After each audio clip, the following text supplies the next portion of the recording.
A ver, mucha gente está comentando, inclusive varios analistas, sobre la cuestión de que el planeta Tierra, este mundo en el cual estamos transitando, está viviendo evidentemente una fatiga democrática, ¿no? ¿Será tan así la cosa? ¿Qué es lo que está pasando realmente con las democracias en el mundo? ¿Cómo está actuando o de alguna manera reaccionando la sociedad, la gente? ¿Estamos, como plantean muchos de ellos, camino a un nuevo orden mundial distinto al que se sostuvo durante décadas? Bueno, sobre esta y otras cuestiones vamos a estar hablando hoy con nuestra invitada especial, la señora Graciela Romer, que es socióloga y también la fundadora de Sapien Democracy America, que es una organización civil especializada en lo que es el estudio y específicamente también el diagnóstico de los sistemas y procesos democráticos. Bienvenido, Graciela, ¿cómo estás? Gracias por acompañarnos. ¿Cómo estás? Vos sabés, vos me ves, yo no te veo. A ver, te vemos perfecto, acá te estamos viendo bien, ¿eh? Te vemos y escuchamos perfecto. Te vemos perfecto. Recién ahora tengo el placer de verte. Claro, porque te habilitamos ahí, viste, en último momento para no perder tiempo justamente por la conexión. Bueno, Graciela, gracias por acompañarnos y un poco la inquietud que surge es esto que tiene que ver con lo que está pasando con estas etapas democráticas, cómo está, a ver, de alguna manera actuando y reaccionando la sociedad en los países que tienen la suerte de poder todavía mantener los sistemas democráticos, ¿no?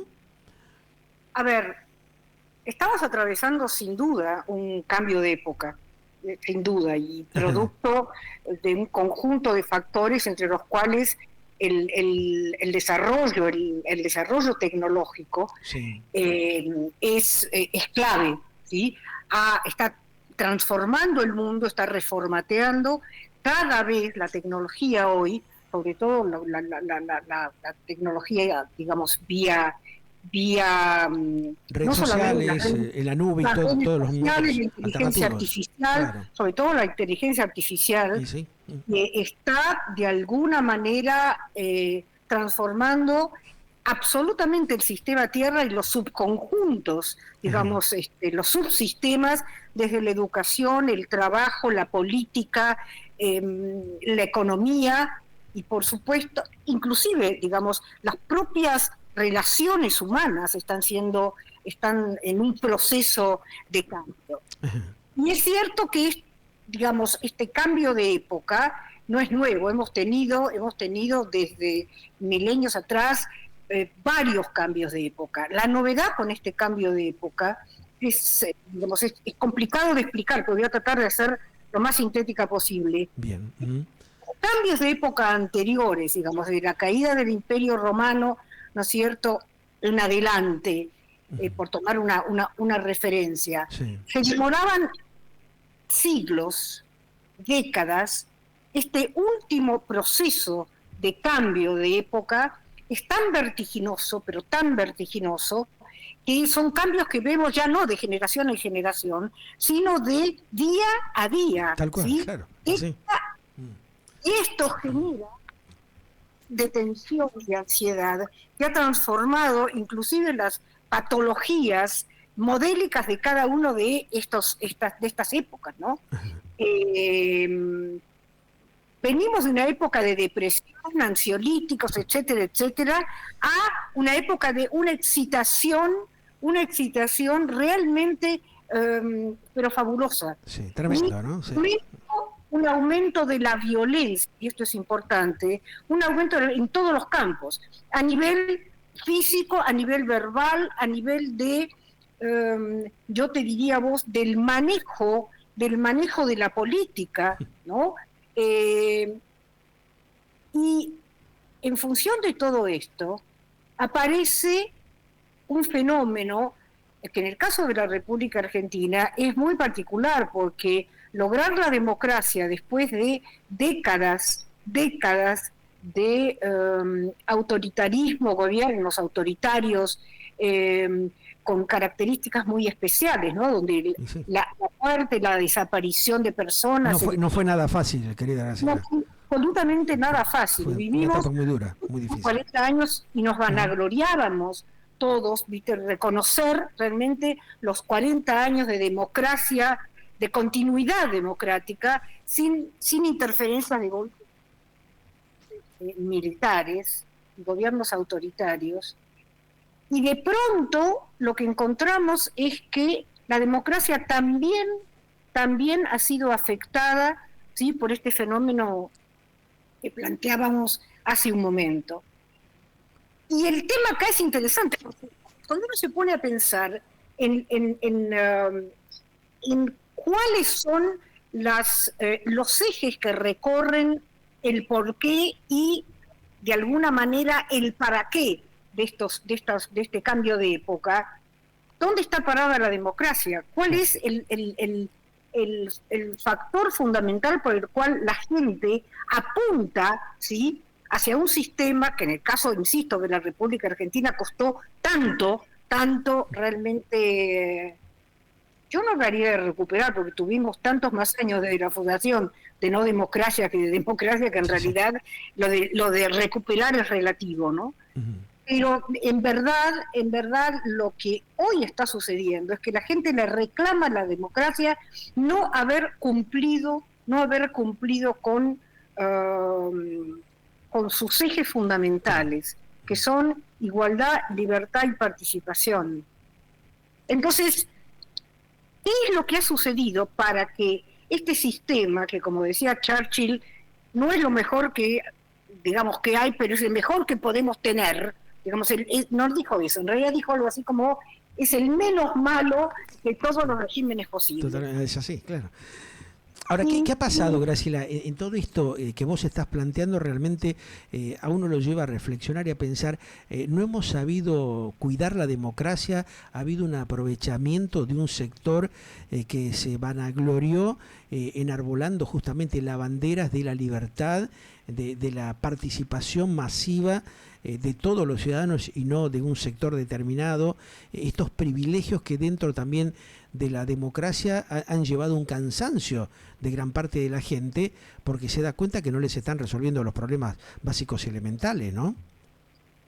Si uno se pone a pensar qué es lo que reclama la gente, ¿sí?, en términos de imposibilidad de la democracia de haber facilitado que estos objetivos, digamos, sí, se lograran en distintas sociedades, especialmente en la República Argentina. Libertad, yo te diría que el tema no es la libertad. La participación, y yo te diría que no estamos tan mal en términos realmente de participación. Pero hay un elemento que a mi modo de ver es clave, y es la igualdad. Bueno, se ha producido a lo largo de estas últimas 2-3 décadas un aumento considerable de los niveles de asimetría sociales en el mundo. Así es. En el mundo. Claro.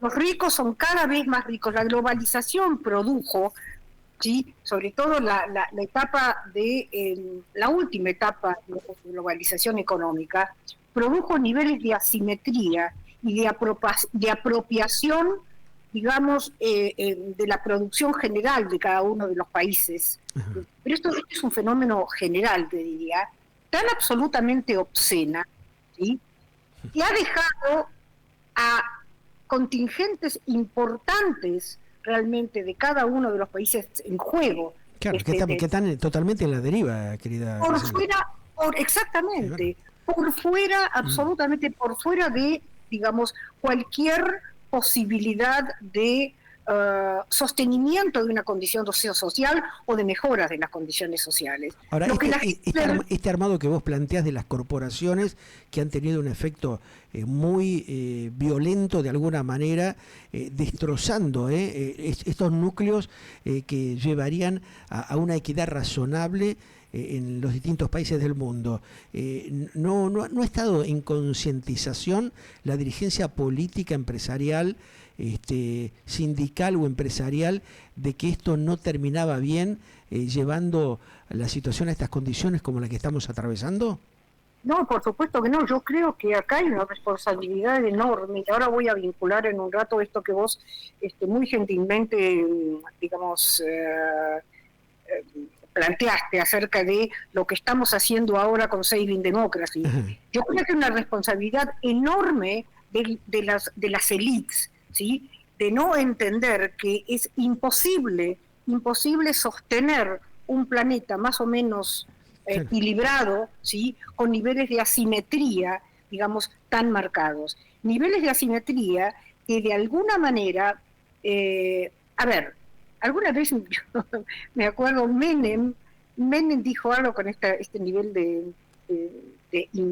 ¿cómo se dice? Impudicia, ¿no? Sí, el desparpajo que él tenía, ¿no? Esa salida.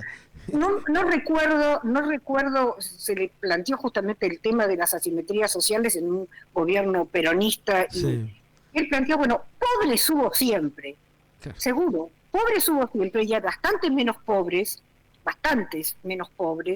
que lo que había, digamos, siglos atrás. El punto es que hasta hace algún tiempo los pobres creían que podían dejar de ser pobres, ¿sí? Entonces, la política servía en parte para eso. Servía. Las políticas públicas, ¿sí? De alguna manera... Sí, le daban una oportunidad a la gente de salir de ese nivel de pobreza. Ahora, y sobre todo, claro, en un régimen democrático, donde igualdad, ¿sí? Participación y libertad iban de la mano. Lo que no logró, esta es un poco la percepción de la gente, y por eso esta defraudación democrática, claro, es que esto se haya podido lograr al interior de los sistemas democráticos, cuando la promesa fundante de una democracia es justamente la equidad. Claro, porque ahí estamos viendo, Graciela, lo que ha acontecido en muchos países que, bueno, se jactan de los sistemas democráticos, pero la gente sigue más empobrecida, dependiendo de las dádivas del Estado, y donde se ve también de que la dirigencia política se ha enriquecido tremendamente y ha empobrecido cada vez más justamente a los ciudadanos, ¿no? Vos hablás de la dirigencia política, veníamos hablando de la economía. La economía, ¿sí? Es la concentración económica y es la concentración del poder y la concentración de los espacios de privilegio, claro, ¿sí? Al interior de las dirigencias políticas. Y esto es lo que lleva a no solamente la defraudación de expectativas con la democracia, sino la falta de credibilidad alguna sobre la dirigencia política y también sobre las instituciones. ¿Sí? Entonces, esta es la situación que estamos viviendo en este momento. Y cuando vos me preguntás qué es lo que nosotros estábamos haciendo con Saving Democracy, ¿por qué Saving Democracy? Justamente porque creemos, Saving Democracy está orientada fundamentalmente, hay muchas organizaciones dedicadas a defender las democracias, ¿sí? En América, en Europa, digamos.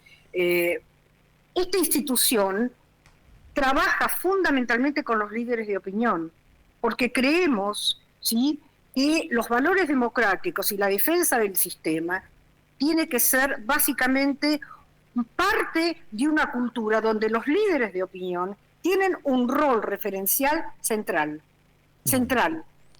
Son los empresarios, son los políticos, son los profesionales, es el ciudadano, digamos, el ciudadano de a pie, pero que pudo atravesar, digamos, una carrera universitaria.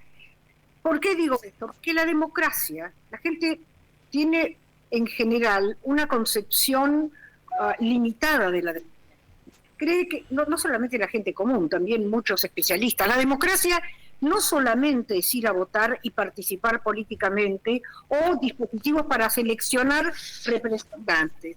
La verdadera democracia es una cultura, son valores sin los cuales una democracia no puede sostenerse. Pero cuando justamente esos valores no lo demuestra la propia dirigencia empresarial, política, sindical, el propio poder judicial de un país, ahí es donde empieza a derrumbarse un poco esa imagen de que la democracia te va a resolver los problemas que ellos dicen en campaña que van a resolver, porque cuando vos ves las miserias que tienen los pueblos en estos tiempos y cómo han sido manipulados vergonzosamente, ahí empieza la gente, creo, a darse cuenta de que la cosa no está funcionando adecuadamente, ¿no?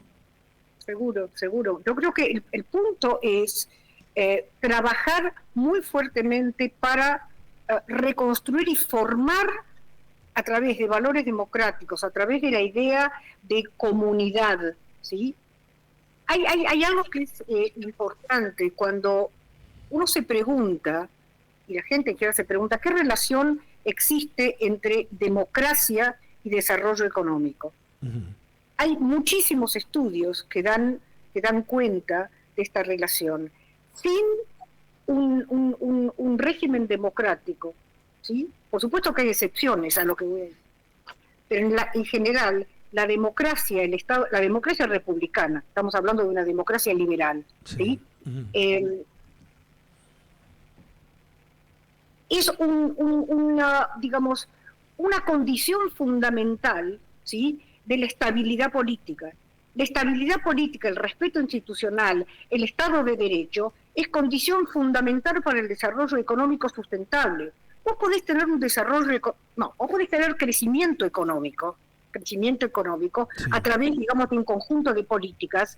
Lo que no vas a tener seguramente, si ese crecimiento económico se da en un contexto no democrático, ¿sí?, y de no Estado de Derecho, lo vimos en Chile con Pinochet, por ejemplo, lo que no vas a lograr es que ese desarrollo sea sustentable. La única manera, ¿sí?, de que exista un desarrollo sustentable es cuando el marco institucional es un marco institucional que permite credibilidad y que permite básicamente un compromiso del conjunto de la sociedad, no solamente con, digamos, políticas de crecimiento, también políticas, digamos, de austeridad, ¿sí?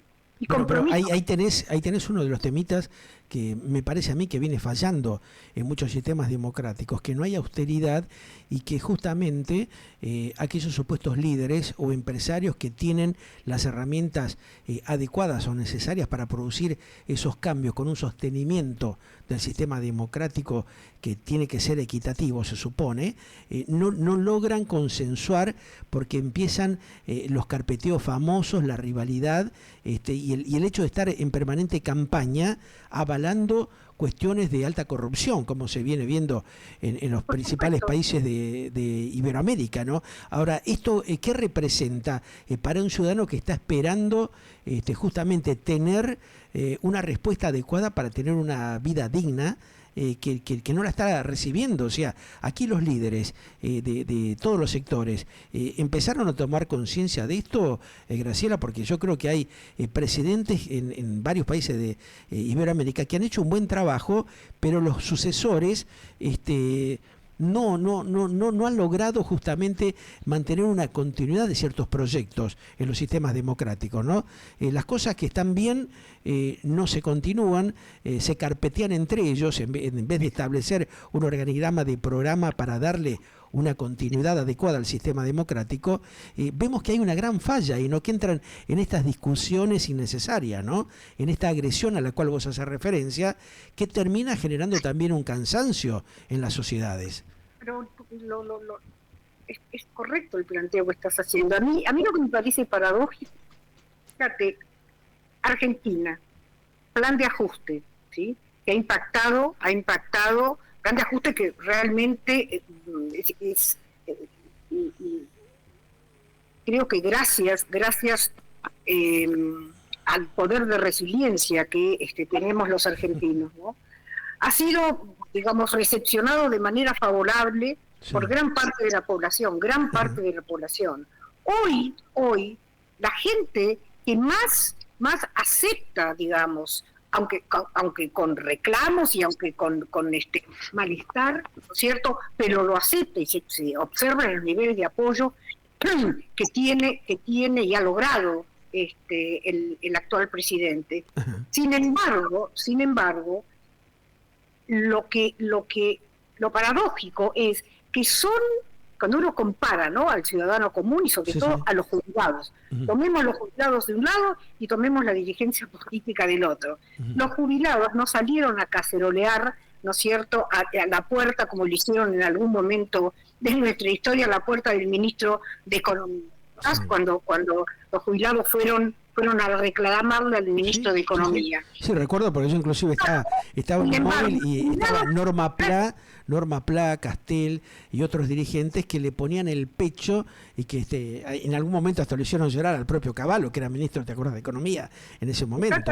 Pero había, digamos, otro contexto de país. Hoy el cansancio, la degradación a la cual han llevado justamente a la gente de la tercera y cuarta edad, que yo muchas veces lo planteo aquí en los editoriales o en los análisis que hacemos en Galáctica Internacional, cómo es que no hay un respaldo justamente a esa violencia que se ha provocado en el sistema democrático contra los jubilados en la Argentina. Un tema realmente que es vergonzoso, ¿no?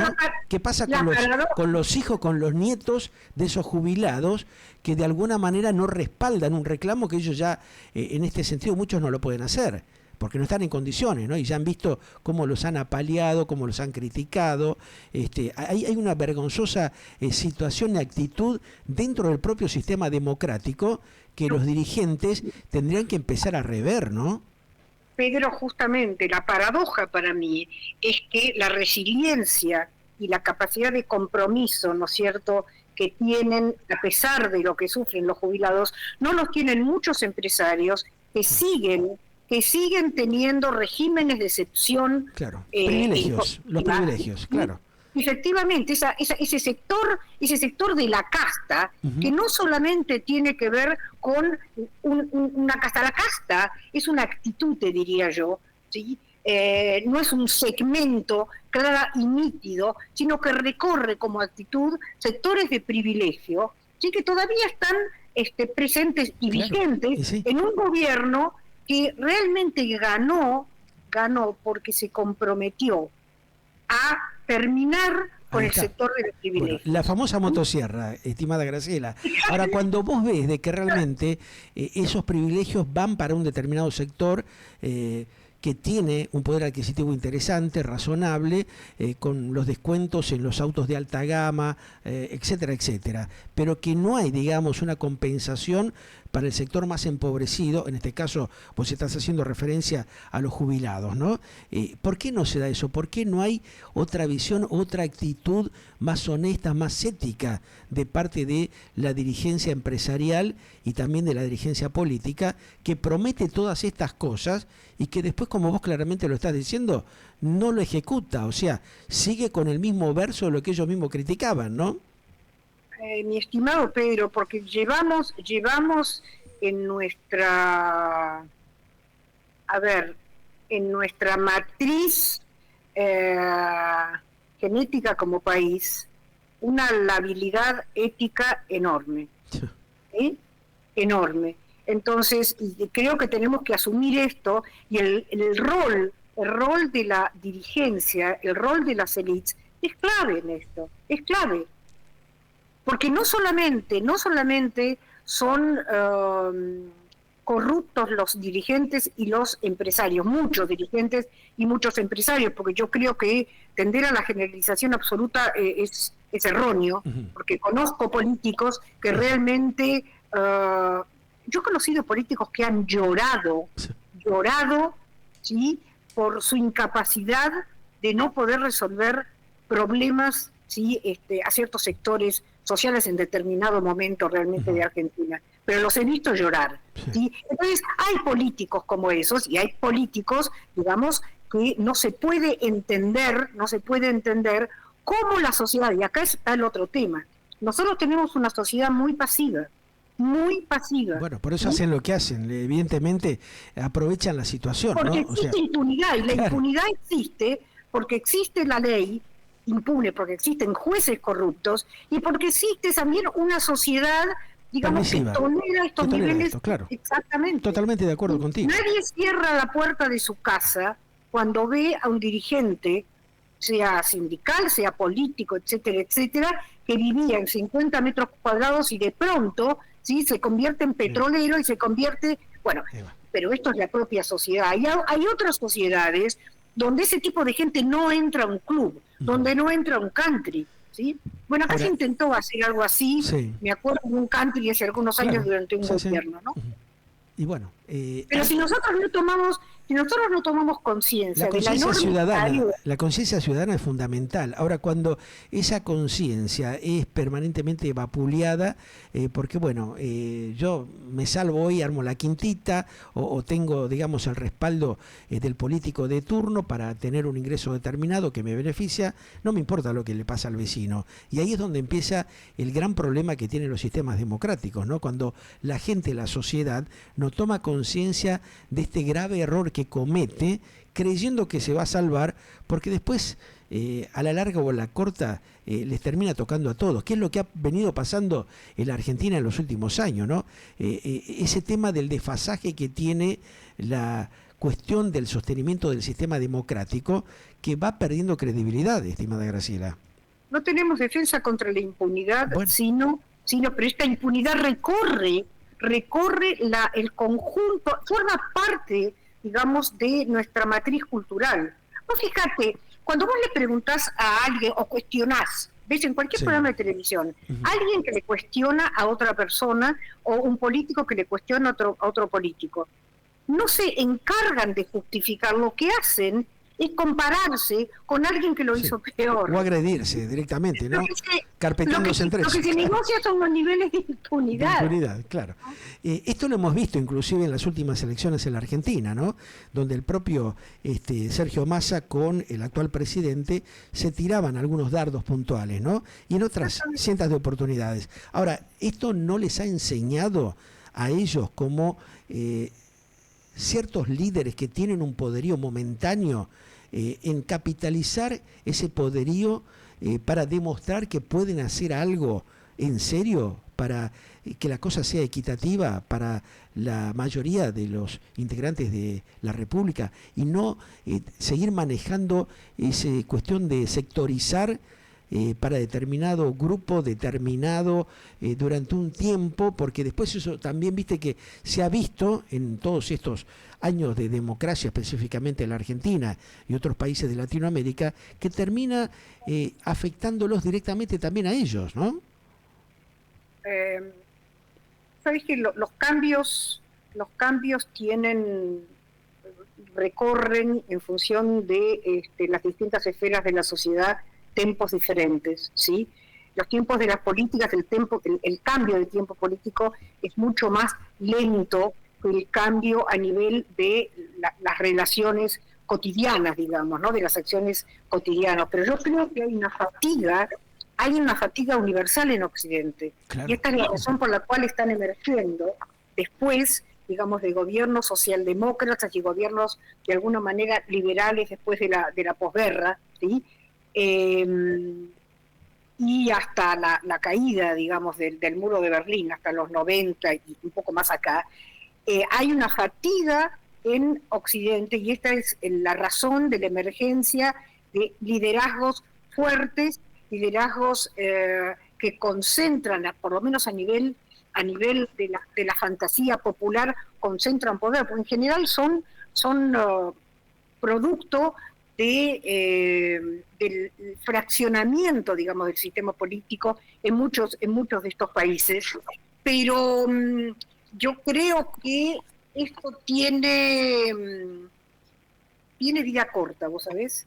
Yo creo que esto que está sucediendo, estos gobiernos de autoritarios, digamos, estos populismos de derecha e izquierda, son un camino exploratorio hacia alternativas absolutamente novedosas y decisionistas. Ajá, ¿sí? Como que el despertar de las sociedades a nivel internacional está a la vuelta de la esquina, ¿no? Porque ¿qué estará haciendo hoy la gente, el común ciudadano, experimentando justamente todas estas atrocidades que venimos padeciendo, evaluando qué es lo que más le conviene o por dónde conviene hacer ese cambio de rumbo necesario en estos tiempos? No, yo creo que, y esto sí, gracias a las redes sociales que han cambiado también nuestra manera de procesar la realidad. Facilita todo también, ¿no? Claro. Pensamos poco y sentimos mucho. Entonces, lo que hay es un frente a la defraudación, que es una emoción muy fuerte. Sí. Lo que hay no hay una esperanza vinculada a un mundo mejor. Lo que hay es un deseo de alguien, ¿sí?, que venga a cambiar la situación. ¿Sí? Lo que hacemos es depositar delegativamente, no a través del pensamiento y la adhesión a un programa de gobierno, no, lo que queremos son, lo que quiere mucha gente, digamos, en esta situación, en mucha parte del planeta, son liderazgos fuertes que le prometen a través de políticas, a ver cómo estoy tratando de encontrar la palabra con mucho cuidado, como las políticas migratorias que están hoy. Migrantes, ¿sí? Son el gran causante, ¿sí? En muchos países de los malestares de la población, ¿sí? Desde la inseguridad hasta la falta de empleo, esto es enormemente peligroso, pero son políticas que tienen que ver con la necesidad de crear mitos, ¿sí? Resolutorios de problemas muy profundos y muy complejos, pero que a través del facilismo populista, digamos, se tratan de resolver. En realidad no resuelven. Lo que hacen es poner entre paréntesis, es lo que está pasando en Estados Unidos. Sí, te complica más las cosas, ¿no? Evidentemente generan... Cuando uno se pregunta por qué razón un presidente como Milei puede tener expresiones tan desfasadas, digamos, de una concepción del contexto que está viviendo. Estoy pensando en Davos, estoy pensando en su discurso de Davos, muy a contramano de lo que es la historia de Davos, muy a contramano de las características que tiene un encuentro de ese tipo, y sobre todo muy en contradicción con las expectativas que Argentina tiene respecto de cómo insertarse en el mundo y ser creíble en el mundo, ¿sí? No ser risible en el mundo como lo éramos hasta hace poco. Entonces, cuando uno ve un presidente que se comporta de esa manera, uno se pregunta ¿por qué lo hace? ¿Por qué lo hace? ¿No crees que hay una manera de especular también porque necesita él sostener justamente... Me iba a contestar a mí misma. A ver. Me iba a contestar. Yo creo que es una jugada peligrosísima. Porque, a ver, este gobierno y Milei tienen dos dimensiones que en conjunto arman, ¿no? Engloban su personalidad por un lado y su estrategia de gobierno. Una tiene que ver con el cambio cultural y la otra tiene que ver con el cumplimiento de condiciones básicas para emprender, digamos, una etapa de crecimiento, salirnos de la recesión de casi una década. Sí. Entonces, como esto es muy difícil, logró una parte que es el tema inflacionario. La población tiene emblematizado en la inflación, tal vez porque es lo que más, digamos, angustia, sobre todo a las poblaciones más precarizadas, ¿no? Tiene, por un lado, inflación, economía y control del déficit fiscal, y por otro lado el cambio cultural, y va jugando estas dos dimensiones en función de lo que puede. Como el tema económico es complicado porque empiezan a aparecer otros problemas, se baja la inflación pero aumenta el desempleo, ¿sí? Aumenta el malestar de los sectores medios porque en la canasta de inflación no entran ciertos gastos, sobre todo gastos en servicios que no están en la canasta. Cuando esto, digamos, no puede llegar hasta los límites, o va llegando a los límites, surge necesariamente, ¿no?, la puesta en primera plana de la otra esfera, que es la esfera del cambio cultural. Y yo creo que ahí hay errores estratégicos, a mi modo de ver. Hay errores de cálculo estratégico, el de porque, digamos, la lógica de este jugar con los dos planos no me parece desacertada, ¿sí? No me parece desacertada. Lo que es desacertado es el tema, el hecho, el momento que se eligió para hacerlo. Las formas también, ¿no? Porque eso tiene un impacto fuerte. ¿Y cómo es recibido por las sociedades teniendo en cuenta justamente ese impacto no solamente emocional, sino económico que se le produce al ciudadano. ¿Hasta qué punto es creíble esa promesa de producir un cambio, de pasar la motosierra, como él dijo en campaña, y que en parte se realiza, pero no de una manera adecuada, y no en los sectores realmente que habría que haberlos profundizado, sino todo lo contrario, ¿no? Pedro, ¿a qué te estás refiriendo? ¿A la forma, a mi modo de ver, vulgar en la cual el presidente suele expresarse? En parte eso, y en otro tema sería la cuestión de la participación de los recortes en materia económico que se producen, ¿no? Para mí son dos campos. A mí me preocupa muchísimo, digamos, esta violencia verbal, sí, que forma parte, digamos, de el devenir discursivo del presidente. Claro, pero eso ya lo conocemos, ya sabemos que él actúa de esa manera. Aquellos que tuvimos alguna oportunidad de dialogar con él o de establecer algún diálogo, sabemos que, como quien dice, en algún momento, como dicen los chicos, le salta la chaveta y va por ese camino.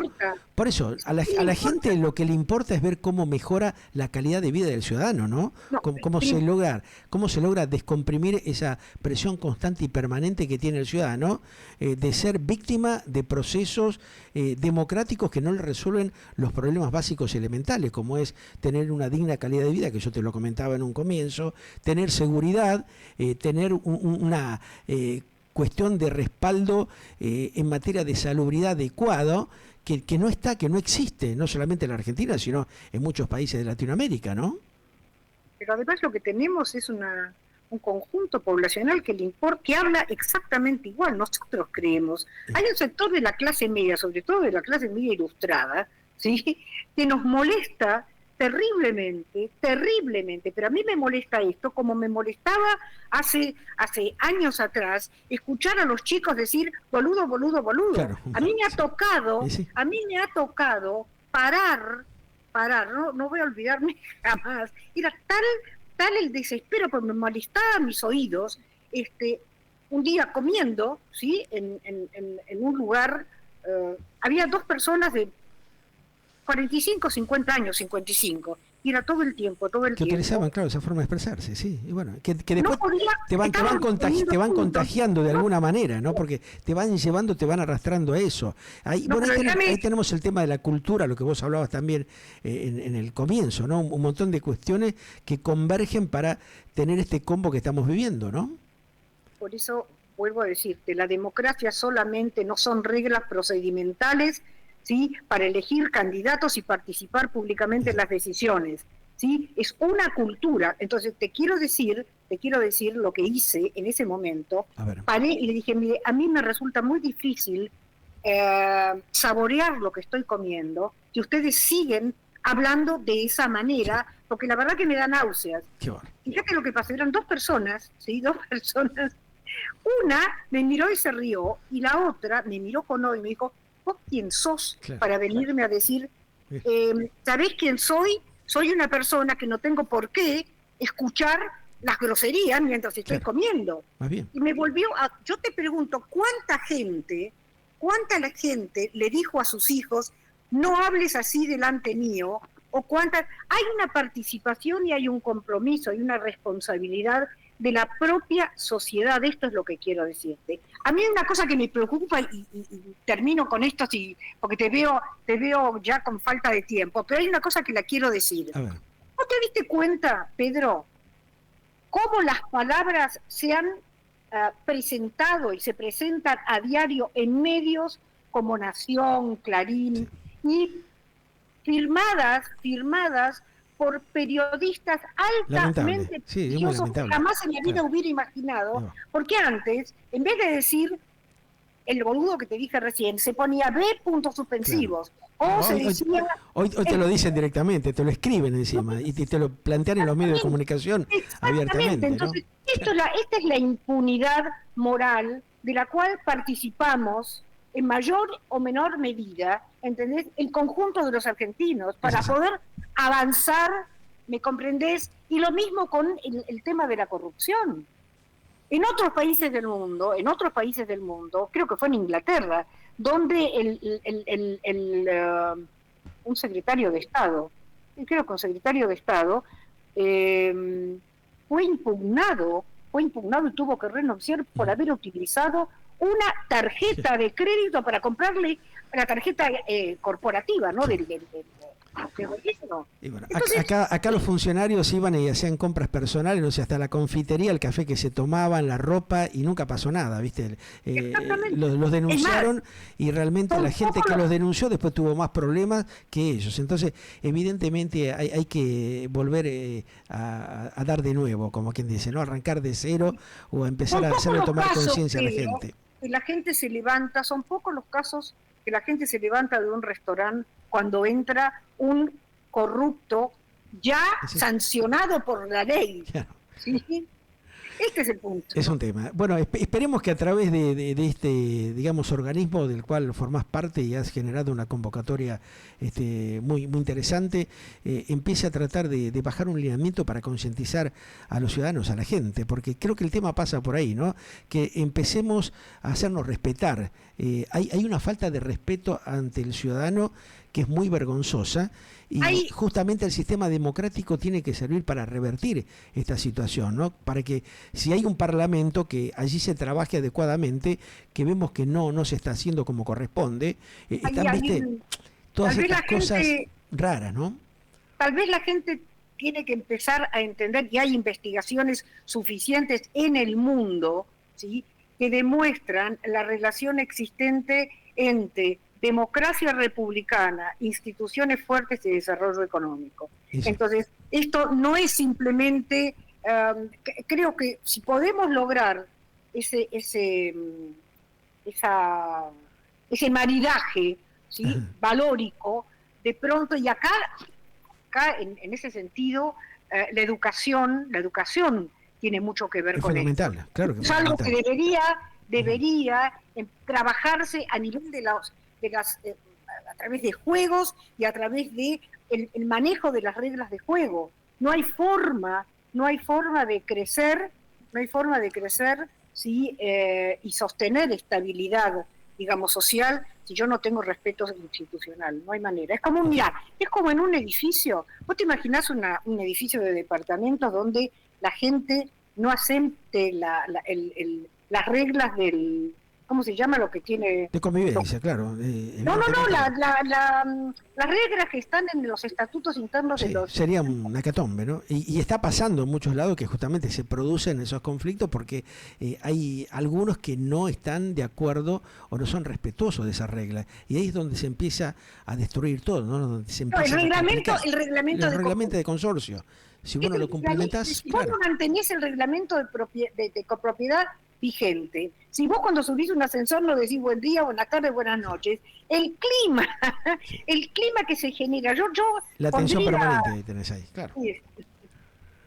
Bueno, es un tema complicado que pasa justamente por el lado de la educación. Yo creo que justamente los dirigentes van a tener que poner mucho énfasis en eso, ¿no? Porque hemos perdido el respeto. Yo creo que el diálogo respetuoso es lo que se empezó a perder. El chicaneo barato, berreta, ganó todos los espacios.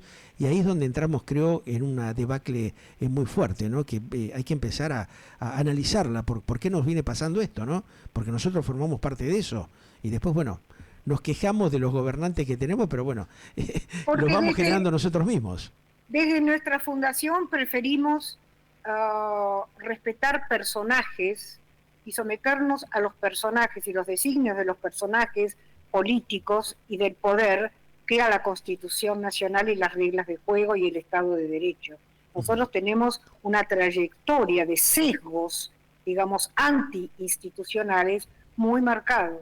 Cuando vos vas por la calle y le decís a alguien, usted no puede andar con su perro sin correa. ¿Y vos quién sos para decirme lo que tengo que hacer con mi perro? ¿Entendés? Sí. En otra parte del mundo, cuando vos no recogés la caca de tu perro, te multan, claro. En mi vida he visto más caca en la calle de perro sí, que en las calles de Buenos Aires. Es tremendo, es una vergüenza. Bueno, ahí es un trabajo que tendría que hacer justamente el alcalde porteño con los legisladores.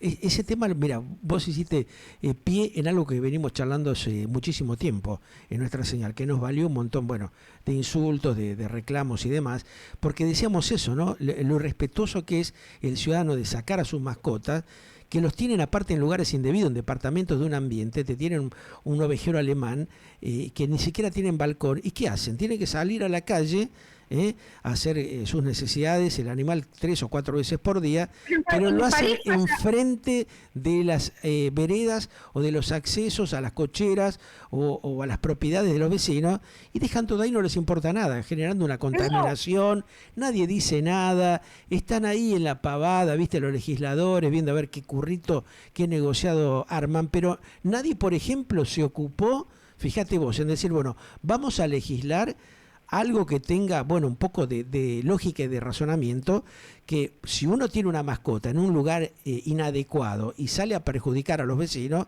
que se tenga que hacer cargo de una tasa puntual, ya que ponen tantas tasas, tantos impuestos, para que, bueno, haya una cuadrilla de empleados municipales que salga a higienizar las veredas. No lo hacen, una cosa tan sencilla, pero son todas las cosas así, ¿viste?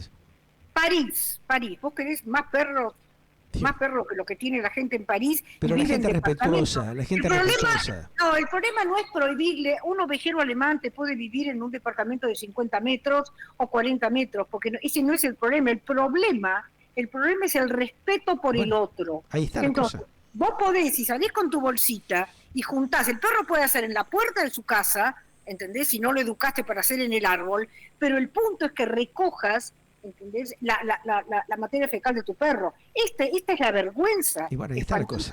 Muchos salen con la bolsita, pero cuando ven que no hay nadie, siguen de largo, dejan ahí. Otros ya tienen justamente un nivel de educación y de respeto, entonces haya o no haya nadie en la calle que los esté observando, levantan y hacen lo que corresponde. Pero hay un alto porcentaje que no lo sigue haciendo, y eso también genera un serio problema de contaminación ambiental que tampoco lo dicen. Y hay un montón de problemas que tienen un arrastre generalizado en materia de salubridad, que si realmente se estaría trabajando como corresponde, ya hace tiempo que tendrían que haber generado normativas como para educar a la gente y hacerle entender que eso no se debe hacer.